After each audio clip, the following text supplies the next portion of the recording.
What's the biggest payoff? What's made it giving you that sense of satisfaction and why you feel successful now?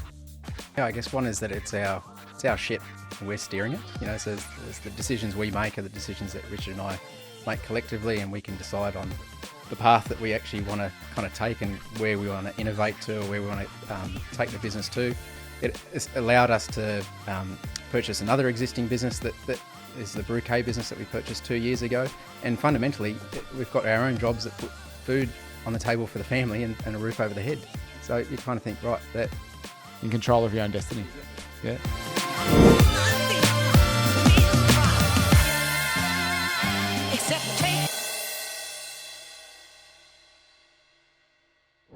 All right, Sean, super excited to have Rich and Geoff here from the Beer Cartel, one of Australia's most innovative retail beer businesses. Not only these guys, the few in that they created something from nothing 10 years ago, they are also one of the few businesses right now that is thriving during COVID. 400% growth in their Beer Cartel business, 700% growth in the Bouquet. I reckon there's so many lessons to be learned from these young and inspirational entrepreneurs. That's right. And I'm liking you guys already. You bought some free gifts for us, and you can probably hear by the sound of it, a couple of free beers that we can actually test as we go. Some Australian. This is the best podcast Australian beers. already. That's right. Already. Best one already. So welcome, guys. Great to have you on board. And obviously, Boo has a bit of context about your background, and I've done a little bit of research and stuff as well. But for our benefit of our listeners, maybe give us the slightly longer elevator version of where are you at now, like where you started and what it is why are you so passionate about it? Where did the love of beer come from? Why are you so passionate about it? Who doesn't have a love for beer, really? That's true. Okay. That's an easy question. My love started back in New Zealand circa 2003, so came out of university, and the first job I had out of university was for a small craft brewery in New Zealand. Having perfected beer consumption during university. Exactly. Doing some market research for them, and I got paid in beer. Wow. And it was bloody good beer. So it made me see that there was so much more to the world than just your standard beers. Did you guys go to uni together? Is that when you crossed paths, or how did you? No, so Geoff's a Novocastrian boy. What? From other countries, yeah. So Geoff, the Australian Newcastle, I would presume, not the not the England. British one. Yeah. No, so my background, so worked with Richard for 2 or 3 years in market research. So we both were kind of market researchers in beer as well, or consumer, so FMCG and like services, so okay. Banking, insurances, and whatnot. yeah. But my love of beer is probably from my heritage. So my lineage is from Belgium. Oh, right. So my dad still lives over in Belgium. Mum's wow. here with us, and spent a bit of time in Belgium in 2007. And what's the best Belgian beer? It's quite hard for me. It's like if you get like a quadruple in terms of style, right. It's quite nice. And awesome. There's a famous one made by West Flederen, and that's it's quite a nice beer, and it's very, very good. Awesome. Well, we can obviously go to the beercartel.com.au and find out exactly what the best Belgian beers are. And so when did the magic happen, guys? So I think it was, Geoff had just spent a couple of years touring the world, seeing everything that you weren't in a band, were you, Geoff, like everyone else in Newcastle? No, I literally had just had decided that I wanted to take a year to go and travel around the world. Did South America for 6 months, and then did 3 months, and then did the US for 3 months, and then ended up in Europe. And the idea was to stay there for a couple of years, but that was kind of short-lived. I ended up being 3 months in the UK, and part of that was taking a visit to visit family I hadn't seen for about a decade. Wow. And one of my cousins, Martin, said, okay, you know what, I'm not going to go to work for 2 days. I'm going to take you to the back streets of Brussels, and we're going to go drink some really, really good beers. And wow. That's what we did for 2 days. Wow. Stayed in his little apartment that was right in the centre of Brussels, and just really experienced just beer as it kind of traditionally was. And prior to that, I was a Tui's extra dry drinker, Carlton Draft, some more mainstream. Great Aussie beer. Exactly. Yeah. And they do have their place, and it's interesting to see people go from that to say a James Squire, Little Creatures, and then kind of start their adventure into what craft beer can be. Do you remember? There must have been a day. There must have been a conversation that started this whole. Yep. Exactly what I was thinking. There's got to be there's got to be a hook. What's the hook? What's the click, the light switch moment? So I I came back when I came back from overseas. I had a long list of different ideas of businesses. I'd always wanted to start my own business. Had an original business when I was 9 years old, delivering papers and stuff, and that gave me some pocket change. And so I think from a very young age, I always wanted to have my own business, be an entrepreneur, whatever you want. Do you think it's in the blood, Geoff? You think it's something that's just Sean, you reckon? Just is entrepreneurialism and wanting to own your own business something that's just in your DNA? I would say generally yes, because I don't think anyone in their right mind is going to take that step to go from, if they're particularly in a career or a job, and then go, right, I'm going to jump off this cliff. I'm going to not have any potential to earn money for a period of time and work for a boss who's just a pain in the backside. And I have to look at them in the mirror every day. They're going to make me work harder than anyone ever has, pay me worse, and I'm probably not going to have very good conditions. Well, not even paid anything. Yeah, when you start your business, there's nothing, is there? It's like nothing. So, sorry, how did the insanity start? Yeah, so what do you want to tell the rest of it in terms of... So...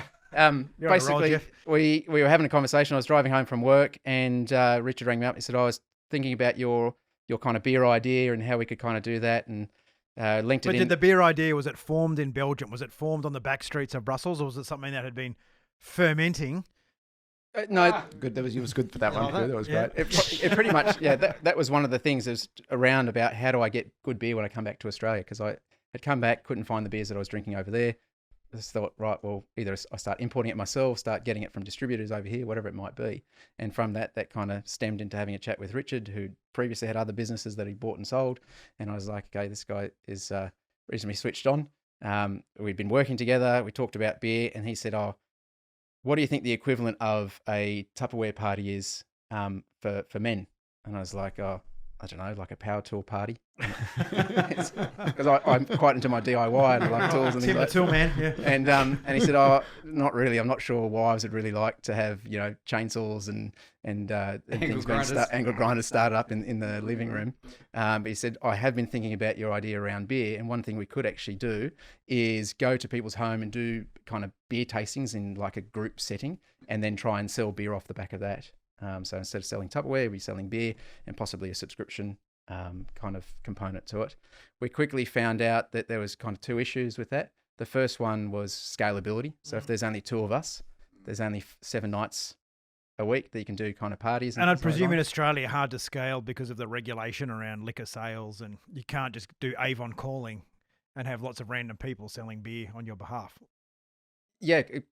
In part, so there was the scalability of it. There was how would we actually do it? Could you get enough people to kind of come along and then want to actually buy? So one thing is around events is like, are they there for the free beer? Yeah. And then are they actually going to buy it, or are they just going to come to your next party and drink another lot of free beer? So there's that. And then the other component that we had is that we loved beer, but we had no kind of beer credibility. We weren't brewers. Yeah. Our other kind of, I guess, a fear at the time was, what if we get in a room with a bunch of people that love beer, that might be home brewers, and they start asking quite technical questions, and we're like, don't know. We just like it. We just want to share that experience. And fundamentally, that was where it all kind of originated, was from a love of beer and wanting to share that with others. So from that evolved, and we said, okay, well, we won't do the whole kind of beer party type planning type thing, but we'll start and we'll... Beer parties are kind of pretty common, I guess. Yeah.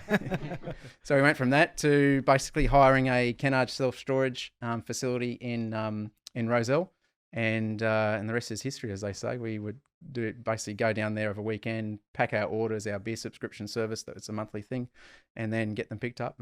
And So initially, was it primarily just subscription as opposed to someone just ordering, a one-off? Was that kind of the concept of a scalable model? As you said, the other model wasn't scalable. Was that the difference that you thought, okay, well, maybe this is the scalable model? And it's an interesting question. I mean, when you started, did you have a business plan? We did have a business plan, and it was a fair few pages, probably 10. Was it a good one? If I look back on it now. And is it the same plan you have today? It had some elements that were good. And I mean, there's some that were a sort of point of differentiation from us to other retailers. So we've always had a big focus on beer gifts. And that's always been something that we've been really strong in. And that's part of the reason why we've got our other business called Brewcase, which is a beer gifting business. But yeah, so we had a beer subscription and beer gifting business. at that time there wasn't much beer, craft beer around in Australia. So I think there's probably about 20 different breweries. These days there's 700 plus. Wow. So it's just exploded. And we've kind of gone on. The first few years were absolutely a tough slog. We didn't have a retail premises or anything, and we were just selling online. So it was really, really tough. Geoff was the man that was sort of running the show while I was earning the money in the background. Did you feel like quitting during the first few years? Well, so it was basically 12 months in. So Richard kept his corporate job because we knew we had a business that we were passionate about and wanted to get started and share beers and whatnot. And that's a great idea. But if you haven't got some type of money coming in, then it's not going to work out for very long. So Richard kept his corporate job in the city, here in Sydney. I basically pulled out from having a deposit on an apartment up in Newcastle and used that to fund basically 18 months worth. And that kind of got us kickstarted. And Richard would put some cash into the business. I'd basically be living off the savings that I had from pulling out the deposit of the apartment up in Newcastle. And that was it for about 18 months until we kind of went, right. Funnily enough, while online, we know it's going to be a big thing, Dan Murphy's weren't even online. So the big player in the market wasn't even there to drive the education of people to know that you can actually buy alcohol online. So the perception of buying alcohol was kind of limited just to people going to wineries, signing up to a wine club and getting a monthly box of wine or every 3 months. Outside of that, people weren't going, oh, I want to get an awesome box of craft beers, where do I go? Especially for a case of beer. It's like you get a case of beer from your bottle shop. You don't necessarily get one sent through to you in the mail type thing. Yeah. And I mean, you look at the obviously the perceptions changed more recently about things being delivered, and it's continued, or had already, but it's sort of spiked a bit more recently. But the concept of getting things that you wouldn't normally have delivered, and as you said, it's an whole education piece. If people don't know that that's normal or that's how you can do it, you're now not only bringing in a new concept to the marketplace, but you're trying to sell to people who are completely uneducated about it as well. And as you said, there was 20 or something craft brewers at that point. So, I mean, the concept of craft beer, people probably didn't even know that expression. And that's the challenge, right? Yeah. That's the challenge with innovation is if you're too innovative, you don't survive until people take it up, right? Oh, yeah. And we've done some stuff along the way that we've probably tried to push the boundary. So we did, Geoff ran like a virtual online tasting with a Meet the Brewer session where we sent packs out to people around the country and they could have a beer while Geoff was talking to the brewer and trying the beer. And we sort of Skyped that out. And that was 3 or 4 years ago. So that was pre-Zoom, pre-Skype, pre all of that type of stuff. 2011, 2012. Wow. And so I think just to hire the equipment at the time, it cost us the best because you had to get webinar, like the GoToWebinar was the only kind of platform you could use. And to get X amount of people, you had to pay for that. Then you had to get proper microphones. So it was like, just to do it was a $400 or $500 expense to hire the equipment. Yep. And now you can just do things live from your mobile phone. Yep. So you guys, it's been an interesting journey for you because not only have you started your own business in a market that didn't really exist when you started, being the craft beer market, and you're a digital business. And you've also ridden the wave of whatever's been invented within the digital world. So really, you guys have been in a very disruptive space. And one of the questions that Sean and I like to ask is, do you guys consider yourselves a success? I'd like to say yes. I think we've done pretty well over it. And that's a brilliant answer. And when you say yes, like what is it? How do you define it? Like what do you, when you look at each other and you look at yourselves, what is it about what you've done that makes you say, you know what? I feel successful. Yeah. Well, I think one thing for me is that it's over 10 years and we're still in business. And we're still in business with the same people that started it.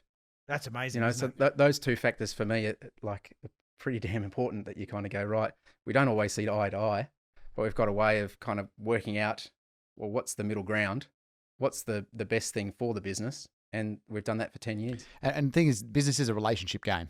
And I think people get in business often with partners, and I've may or may not have made that mistake a few times. I think we may all may or may not have made that Getting mistake. into business with people because it's going to be amazing. Like this person can bring this value, or it's going to, it might be driven by the dollar and stuff. And then So we believe the once hype. a dickhead, always a dickhead. And it doesn't matter whether you're not their business partner or you are, but it just, their true colors come out. You can't really help it. You know what I mean? Like it's something that happens. It's something that you just go, oh, I've made the decision for the wrong reasons. I haven't made the decision because I actually align with this person, because I respect this person, because we're actually doing it from a joint passion, a joint place of common interest in beer in this case, and then going, well, we actually want to take that passion and share it. So I think that's obviously a massive success for you guys, because there aren't, I suppose from a percentage of what I've seen in business, probably 80+% of business owners that start a business together, if not more, probably 90, are not in business together after a couple of years. No, not 10 years. It's a different type of marriage, right?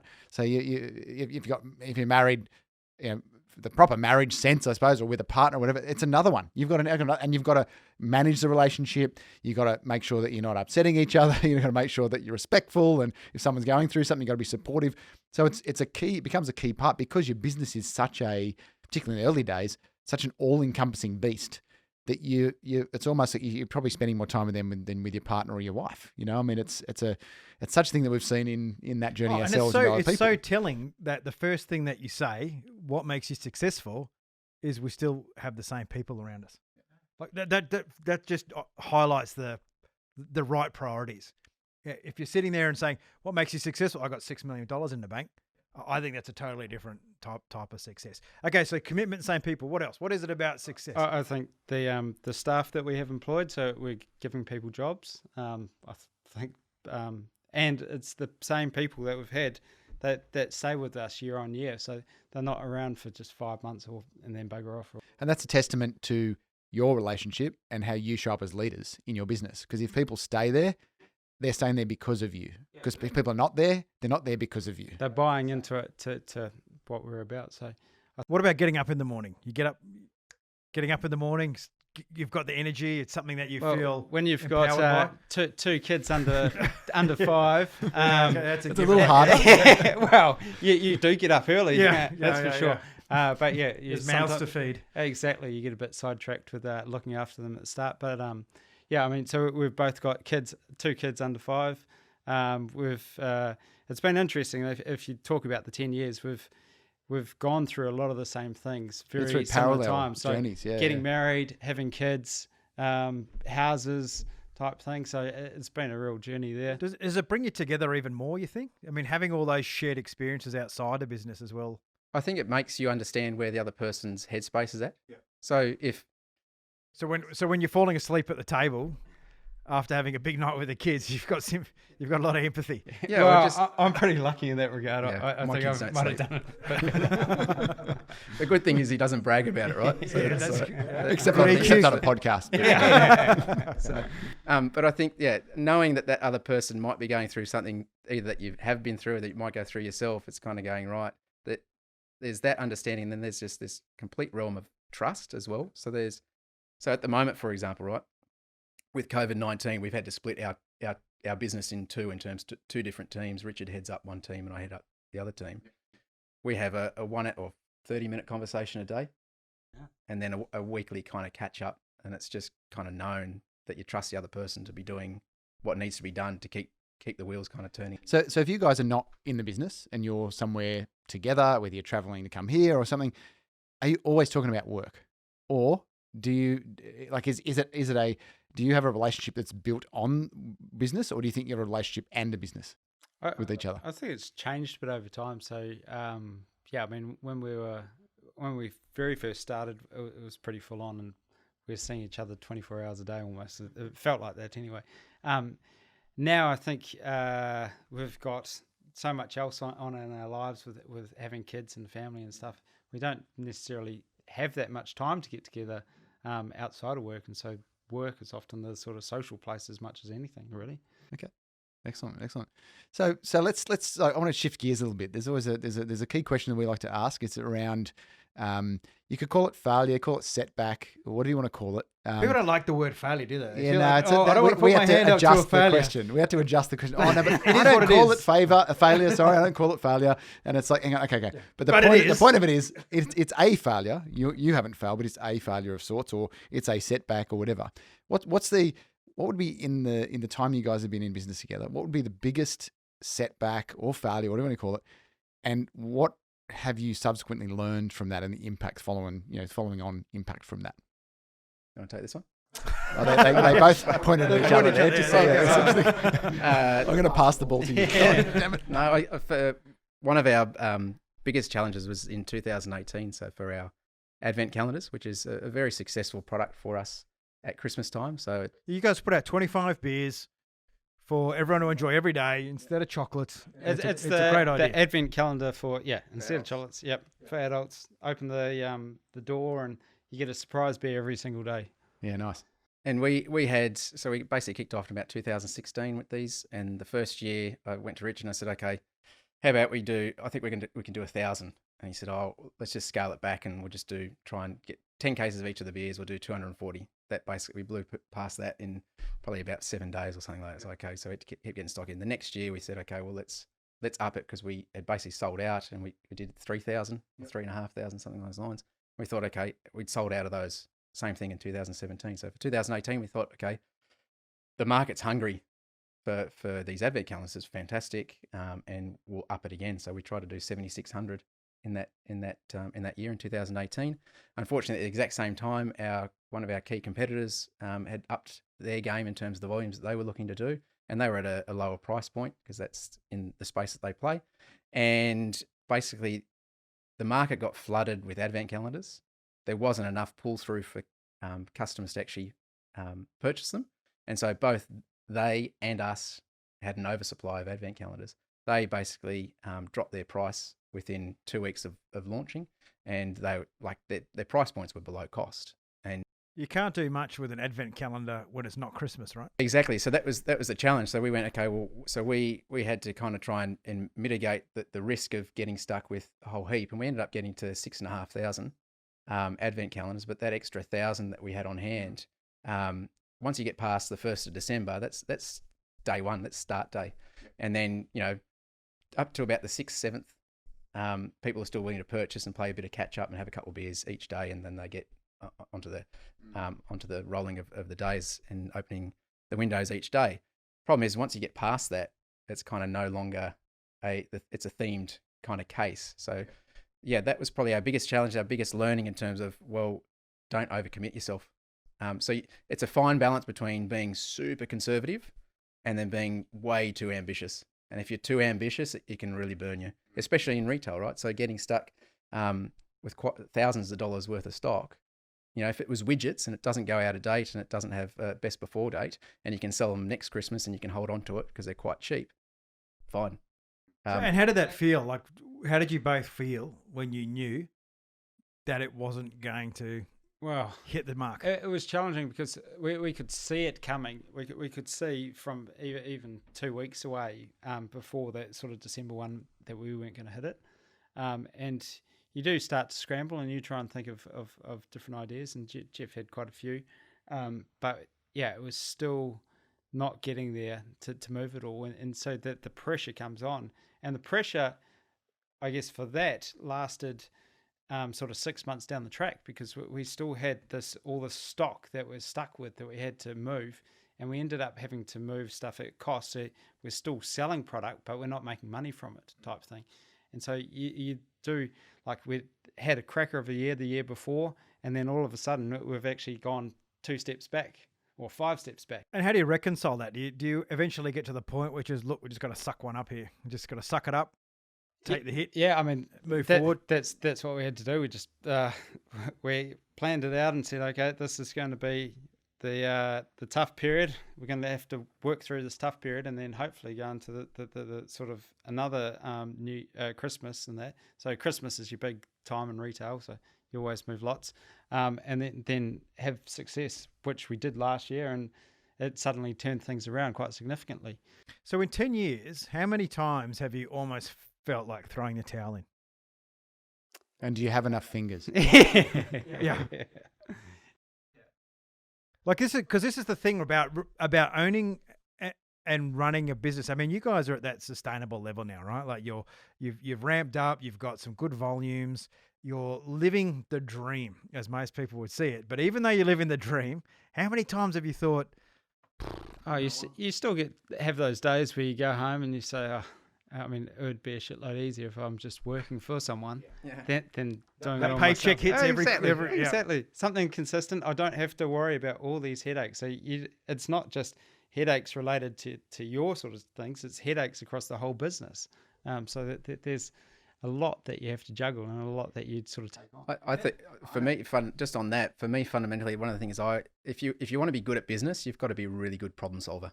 Yeah. And if you're not, if you don't like problem solving, then don't get into business. under extreme pressure? Well, because you're not just you're solving the financial problems of your business, the stock problems of your business, your staffing problems of your business, like your customer problems. And you're of your business. identifying problems that don't even exist yet. You're trying to identify them in advance. Because 90% of your job when you own and operate your own business is problems, right?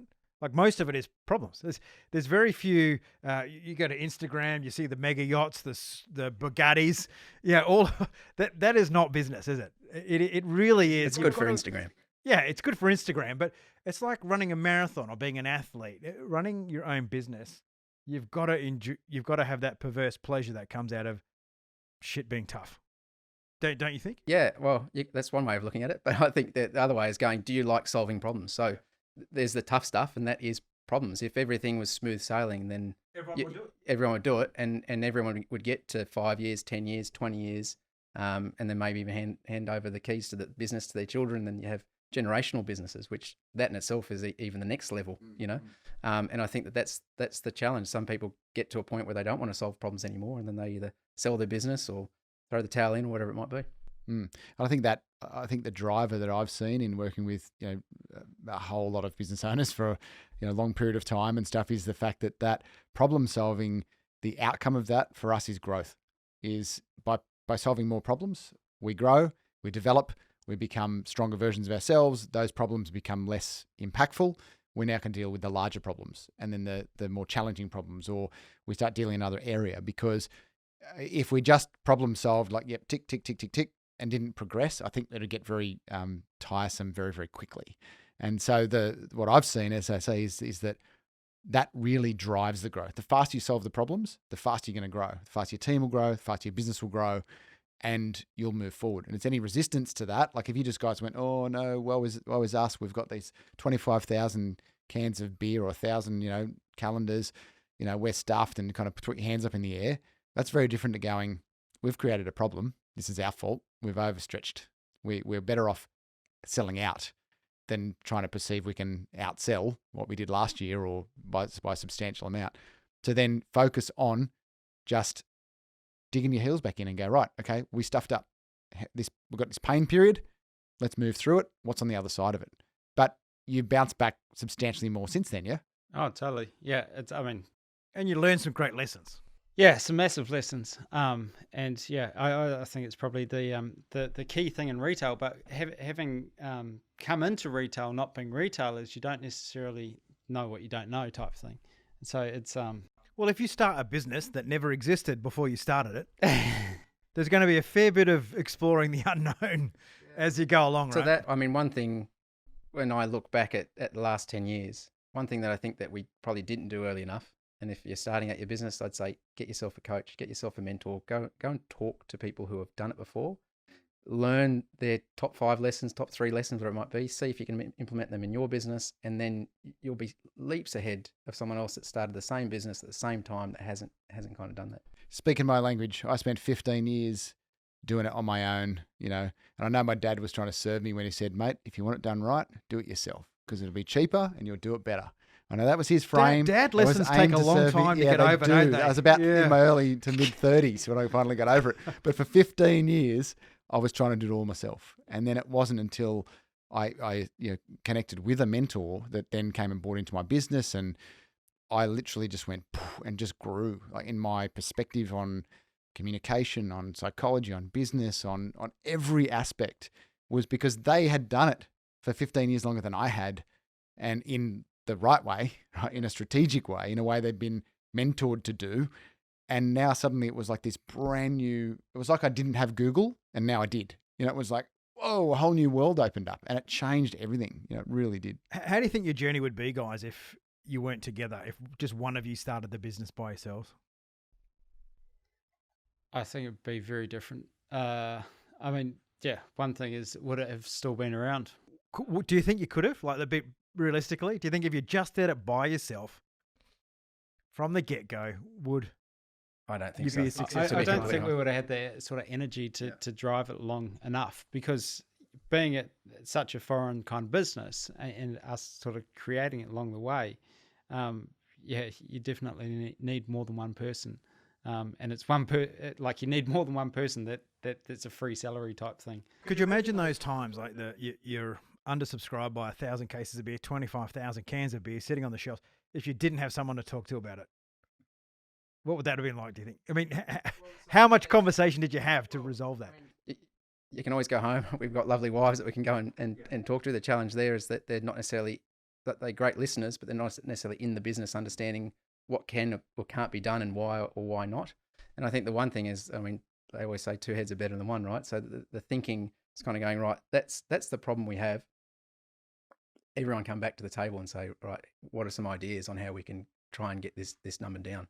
Well, to add to what you're saying, Boo, the one thing I hear so often is, "Oh no, I'd never get into a partnership. They don't work."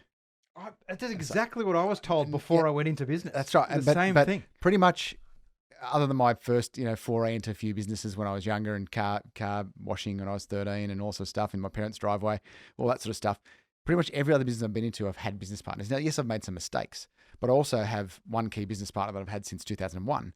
I have another one that I've had for 10 years. I've got another two that I've had for 8 years, right? Because I started to realize how I could choose the right people, because I was choosing them for who they were, not because of how fancy the opportunity looked or how much potential revenue they could bring in, or they're a really good salesperson, so they're going to solve all my problems. The grass is greener when they're involved, and they turn out to not be. And I mean, that's obviously Bill and I doing the podcast together. It's like, you find great people, align yourself with, and I want to dispel that story for people listening to the podcast, is that it's about the right person. If you can find the right person or people, then you will amplify your success in a partnership, because it's very freaking hard to do it on your own. As I say, even if you've got wives or husbands, they're not in the business. They don't have that context. And sometimes there's certain things you can't really talk about, I believe, that it's going to, you don't want to bring financial pressure into your family. No, because it start upsetting. You don't want to come home to you and go, oh, guess what? We've got 25,000 cans of beer we can't sell.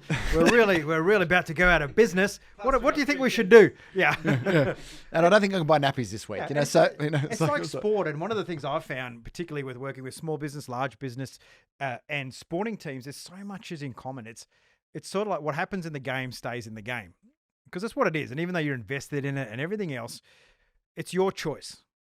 You both chose to embark upon this journey. Your family didn't choose. No one else chose that journey. So when you bring that home, you've got to bring it home in its best light. You can't dump everything on your partner or on your family, I think. One of the things we also talk about here, guys, on The Few, because you are not only are you the few that managed to sustain a business for 10 years and keep growing, you're also one of the few businesses that's actually growing during COVID. And not by small numbers, right? How much have you guys grown over the last few months? Yeah, it's been pretty crazy the last couple of months. We went into March, and that's when the sort of lockdown started happening, and so we thought, okay, right, it's time to close our store.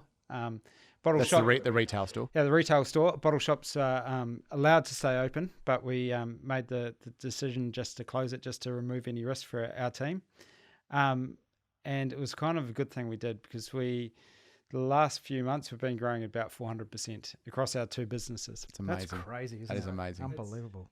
And congratulations, because you've obviously got a foundation that can now withstand that. Yeah. Right? If you were say 3 or 4 years ago, could you have sustained that sort of growth? In compared to now, with what you've got, the team you've got, the knowledge you've got. 400%. That's an enormous number. Even now, we so it was like our Christmas numbers, and we do planning for Christmas, and all of a sudden we were doing this in COVID, and so everything goes out the window. We'd split our team into 2 groups, so we had half the kind of staff that we had working at any one stage, and we had 4 times their orders that we were getting through. So we've ended up having to hire, we had 7 or 8 staff that we had to hire. But we kept on finding, especially in the first month or so, it was just so full on that you weren't getting ahead and you were just getting behind. Australia Post, their delivery times blew out. So in Sydney, it takes normally sort of 2 to 3 days for something to get delivered, or even quicker. They were going to 2 weeks. That's crazy. And so we had all these customer support inquiries. We had all these orders. It was pretty crazy. And through that, we kind of, each time we got together and talked in our Zoom calls and everything, it was how can we try and make things a bit easier. And so we came up with things all along the way on how do we do this a bit faster? How can we get some gains?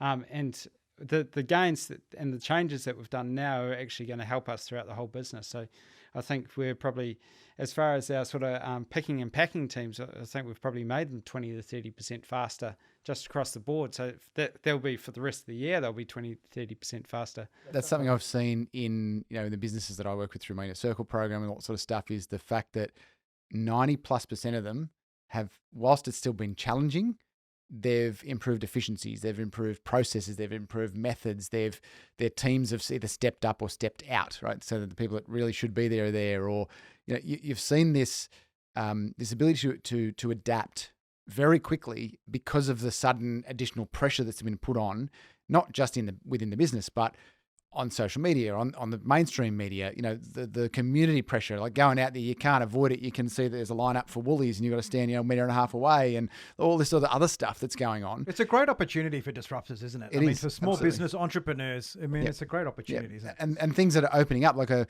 good friend of mine who's up in Darwin, he had one of the main pubs and 2 restaurants on the waterfront. So 3 premises, right? I think it was 90 something people he had to let go in one day because they shut it all down, right? What he did was, within 2 days, he'd pivoted one of his restaurants to making fresh pasta and sauces and selling it. Then he managed to get it into the prison or the hospital or something. And then I rang him once and I've just picked up my little postie bike that's our delivery vehicle, right, to go and deliver it. And then he set up a little, because some shop went out of business near the Coles or the IGA or something. And he set up a little stall in the shop, like a temporary shop where you could buy it and you could buy pizzas and take them home and cook them. And so he goes, if I can make this work, I'm not opening my restaurants again. It's so much easier. But he did. He's reopened again now. But to see the adaptation of what I suppose a crisis or and I'm talking in a broader sense. Obviously, for you guys, the crisis was, how do we deal with all these new sales? But in the case of the broader sense, when there's a disruption or there's an interruption, there's a change, there's a substantial impact in the way people are looking at things, buying things or whatever, you have to adapt quickly. You have to pivot the way you think about things. You have to go, well, we can't keep doing it the way we did it because we're just not going to survive. There has to be a better way. And you find it, don't you? I mean, you find it somehow. Yeah, and I mean, the biggest thing is it was instant, right? So Prime Minister said, right, everyone stay at home if you don't have to go out. So then everyone went, okay, we're going to buy online. Everything, right? I'm not going to get a Forex. I'm going to get something different, because I've got to fill my life with some sort of joy or something different, don't I? Yeah, and so it's just going, right, okay, so that's the new normal. How do you adapt to that? And like Richard was saying, so 400%, but that wasn't 400% over 12 months. That was 400% in a week that we basically kind of exploded. So it's going, right, so something's got to change or something's going to break. And how important is that? We call them the SLJs, the shitty little jobs. How important during that growth and running your business is it to get the small things right? The small amounts of detail, the way you process an order. How important is that to your business to get those right, to nail the shitty little jobs? It's massive. I mean, I think you always need consistency. And with that consistency drives efficiency type thing. And when we first split into 2 teams, we were having these different meetings, and we kept on sort of running into challenges because there were things that were being done a little bit differently across the different teams, and there'd be this and that, and it was amazing. Just it took us a good 3 to 4 weeks just to find the flow to be able to then sort of get back on top. But it's getting those little things right that then helps make everything else go well, type thing. And if you don't get those right, you're screwed. So with the journey, right? The journey to get to where you guys are now. What do you believe has been the biggest reward for that, right? So you put in especially in the first few years, one of you still working, one taking a deposit and injecting it in the business, sleepless nights, All the pain, all the pain, all the stuff that we've all gone through as business owners, right? What do you, and I'll ask you guys one at a time. So Geoff, what is it for you? What's the biggest payoff? What's made it giving you that sense of satisfaction and why you feel successful now? Yeah, I guess one is that it's our ship and we're steering it. So as the decisions we make are the decisions that Richard and I make collectively, and we can decide on the path that we actually want to kind of take and where we want to innovate to, or where we want to take the business to. It has allowed us to purchase another existing business that is the Bouquet business that we purchased 2 years ago. And fundamentally, we've got our own jobs that put food on the table for the family and a roof over the head. So you kind of think, right, that's in control of your own destiny. Exactly. That's pretty cool. Fantastic. All right, so we'll you got to try and better that. I'm just kidding. What's your perspective? I kind of often look at the point of view of where would I be if I'd stayed in a sort of corporate world instead of going into my own business. And I think now we're kind of at a stage where we're kind of saying, well, we're basically on par, and so we're not any worse off, and we've actually done that off our own bat. And anything now is actually going to accelerate, rather than just kind of being at the sort of plateau that we would have been. Do you honestly believe, though, Richard, that you could have stayed in a corporate job? Was there something burning? Was there something burning inside? I think I've gone through. While I've had long-term jobs, I've done lots of different things in my life, and I've had lots of different businesses. So I think, yeah, like Geoff, I probably had my first business idea when I was about 13. And I used to go to sleep at night, and every night I'd be thinking a new business idea. How would this work? What if I scaled it up? Type thing. And you have these great ideas. Can I make a robot that can do all my school exams for me? I'm not that weird then. Okay, that's good to know. Because exactly what I was thinking too at that age. So one of the things that one of the things I always ask before we get to the wrap up stage is, which we alluded to a little bit earlier, if you could take one piece of advice and go back to a younger version of yourself, whatever you think. The day you first had that conversation with each other. The idea of going, like where the actual sprout happened, in the business. If you could take yourself back to there and give you one the fertilizer. Piece of advice, that's it. What fertilizer would you throw? What would you give to yourself? What message would you send to yourself? Oh, it's tough. I kind of have two. I think review and refine. So one of the things that we've kind of learnt from Boo is looking back and actually doing a review of what things worked well and what needs to be improved, so that you can sort of grow in that regard. I think that's huge. And if you're doing that constantly, you're just upscaling the whole time. So that and talking to people and talking to experts and getting other ideas. And yeah, those two things for me. So review and refine, and get support from people who know more than you do. Exactly. Fantastic. Yeah, and mine was just around coaching and mentoring. So really, the sooner you can do that, and that could just be a conversation with another business owner, right? That's been in business for 5 years, or if you've got a plumbing business and you've got someone that's been in doing plumbing for 20 or 30 years, go and talk to that person. Because it's kind of lonely, isn't it? There's very few people in a business that understand the challenges you face every day. Especially your friends. You've got friends, but if they're just working and they've got their normal jobs, they've got no idea of how sort of business works, and that you are 24/7. That kind of mindset is just, people don't know what you kind of go through, and the pain and the lack of funds that you go through, and the time that you have to give up on social occasions. It's a bit alienating, kind of. It's almost like a PTSD, where you find yourself at a barbecue and you're like, no one gets me. But at least we had good beer. Yeah, exactly. Yeah. To drown your sorrow. I don't have that. I need to work on that. Fantastic. Well, I think I want to say a massive, humongous thank you to you, both of you guys. It's the journey's one of it's I'm going to say a common story for the few. Like, it's not a common story in business. I think the people are starting and doing it, but that grit, that determination to keep going despite all odds, to actually push through, to have a sounding board and create a strong relationship in business is I think that's a testament to each of you and what you stand for, and the fact you've got this massive, massive passion for what you do.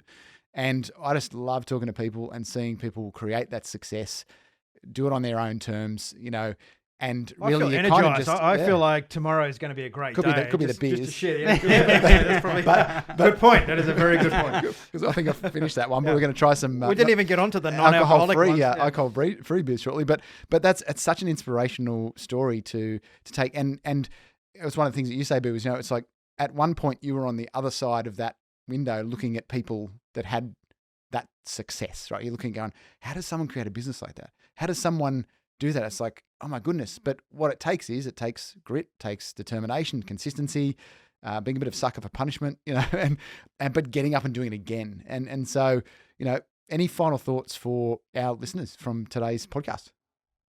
No, I don't have anything massive. I think one of the things we always look through was during those challenging times, Geoff would often say, there's a lot of people out there that are absolutely crap at business, and how are they surviving? And we're doing it tough. And I think when you flip that on the head, you kind of go, well, we do things a little bit smarter. We do things where we can sort of drive ourselves. So in time, And you know what, mate? They're saying exactly the same thing about you. They're going, how do those guys do it so easy?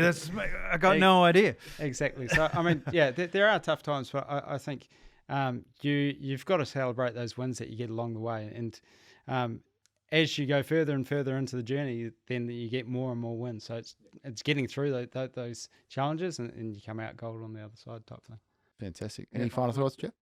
If you are looking to launch a business, or you are in business, one of the key things, I've harped on about the mentoring thing, but it's just education. So learning, and you talked, Sean, about kind of solving one problem, you get to the next one. It's like stepping stones, right? So if you look at problem solving as a stepping stone to the ultimate goal, whatever that might be, whether that's $1 million in the bank or buying a new house or selling your business, then that's the key to continuing to get out of bed and getting on with things. The solutions are effectively like one step on that march to there.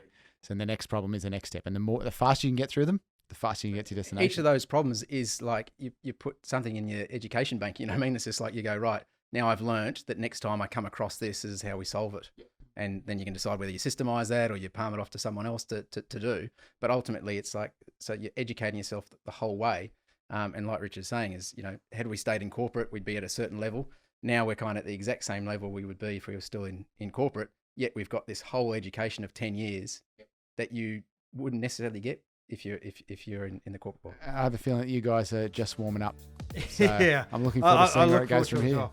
And look, obviously, during COVID, if you're looking for some inspiration or to get the ideas flowing, beercartel.com.au, get yourself into one of the thousands of beers that Rich and Geoff are distributing. Or if you're looking for a gift for someone else, Bouquet, Google it. A wonderful idea to gift. There's no better gift in life than alcohol, really, is there? Or a beer, if you're that way inclined. Thanks to our partners, Momentum Media, momentummedia.com.au, one of Australia's largest industry publishers, ICMI for their wonderful speakers, icmi.com.au. If you're interested in the review process that the guys are talking about, well, that's Afterburner's specialty if you're outside Australia. Afterburner.com, or put a .au on it if you're inside Australia.